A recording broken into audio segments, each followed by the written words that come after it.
السلام علیکم ورحمۃ اللہ وبرکاتہ۔ آج میں آپ لوگوں کو شعبان کے مہینے کے بارے میں بتاؤں گی، یعنی شعبان کے مہینے کی کیا فضیلت ہے۔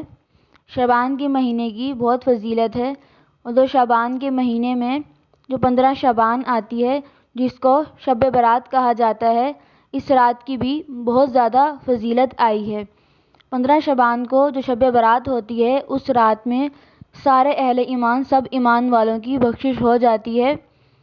سوائے 5 لوگوں کے۔ جو 5 لوگ ہیں ان کی بخشش نہیں ہوتی، باقی جتنے بھی ایمان والے لوگ ہیں، جتنے بھی اہل ایمان لوگ ہیں، سب کی بخشش ہو جاتی ہے۔ لیکن جو یہ 5 لوگ ہیں ان کی بخشش نہیں ہوتی۔ ان 5 میں سے پہلا شخص ہے مشرک، یعنی کہ جو شرک کرتا ہے، اللہ تعالیٰ کے ساتھ کسی کو شریک ٹھہراتا ہے، تو اس کی بخشش بھی نہیں کی جاتی۔ دوسرا وہ شخص ہے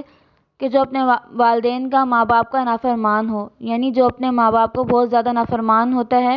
کہ اس کی وجہ سے ماں باپ کا دل ٹوٹ جاتا ہے، ماں باپ کی آنکھوں میں آنسو آتے ہیں، بہت زیادہ اپنے ماں باپ کا جو نافرمان ہوتا ہے تو اس کی بخشش بھی نہیں کی جاتی،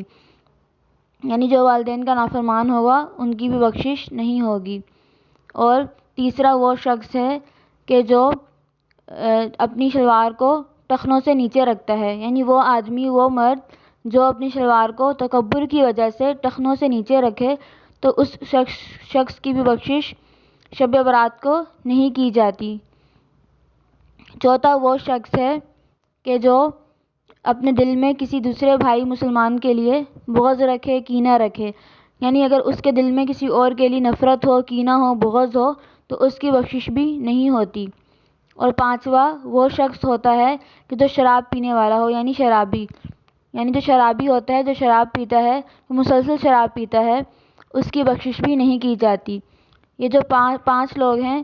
ان 5 لوگوں کی بخشش شب برات والے دن نہیں کی جاتی، باقی اس کے علاوہ جتنے بھی اہل ایمان ہیں، ایمان والے ہیں، ان سب کی بخشش ہو جاتی ہے۔ اور جو شعبان کے بارے میں لوگ جو کہتے ہیں، یعنی کہ جو لوگوں نے بدعات پھیلائی ہوئی ہیں، اپنی طرف سے رسمیں ایجاد کی ہیں نا، یعنی کہ جو حلوہ پکاتے ہیں، پٹاخے وغیرہ پھاڑنا، اس طرح کی جو رسمیں کرتے ہیں الٹی سیدھی، یہ سب ناجائز اور بدعت ہے اور غلط ہے، بہت گناہ ملتا ہے ایسی چیزوں سے۔ یعنی جو لوگوں نے ایسی چیز جو ہمارے نبی نے، ہمارے صحابہ نے نہ کی ہو، اور اپنی طرف سے کوئی چیز ایڈ کرنا، دین میں کوئی چیز ایجاد کر لینا اپنی طرف سے، اس کو بدعت کہتے ہیں۔ اور جو رات کو یعنی کہ جو کرتے ہیں، یعنی کہ رسمیں کرتے ہیں رات کو، ایسا کچھ بھی نہیں ہے، بلکہ اس رات کو عبادت کرنی چاہیے ہمیں، اور زیادہ سے زیادہ اللہ تعالیٰ کی عبادت کریں اس رات کو، اتنی فضیلت آئی ہے۔ اور یعنی کہ اور اس کے بارے میں جو بدعات پھیلائی ہوئی ہیں، باقی جو رسمیں، ان سے ہمیں بچنا چاہیے، اور ان سے بچنا چاہیے ہمیں۔